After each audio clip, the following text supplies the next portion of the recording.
Hello guys, isang panibagong araw na naman at tayo babiyahe sa Bagak Bataan at para makita ang isang camping beach na budget meal pero Instagrammable. Kaya let's go!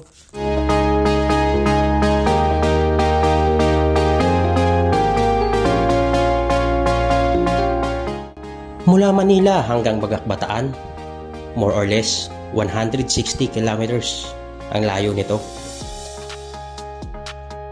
Estimated time, mga 4 to 5 hours. Depende sa takbuhan o pacing. Pero dahil ako, chill ride lang. Hindi ko iniisip kung ano oras ako makakarating. Basta mahalaga, enjoy the ride. Charot!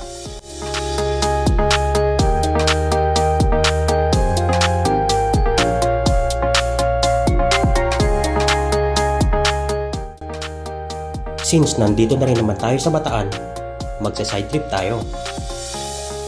Dahil along the way din naman, pupuntahan natin ang isang tourist spot na isa sa pinagmamalaki ng Bataan.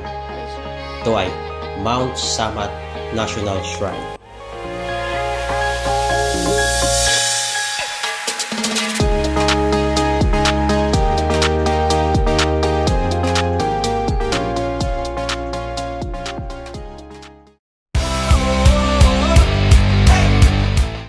After side trip, proceed tayo sa target destination.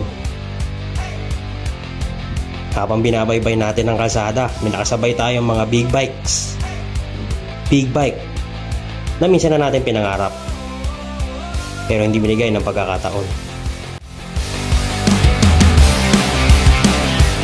Hindi ko pa rin pagpapalit ang aking cruiser bike na bigay pa sa akin ng aking ama. 23 years old na cruiser bike na nilibot na ang Pilipinas. Hindi man matulin, pero hahabulin mo ng tingin. Charot!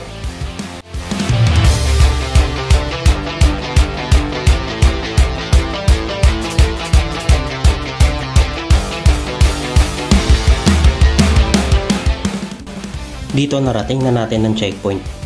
Saan tayo magbabayad ng 40 pesos per head for environmental fee. I suggest na bago kayo makarating dito, mamalingki na kayo para less hassle. Merong tindahan pero limitado lang ang mga bentahan.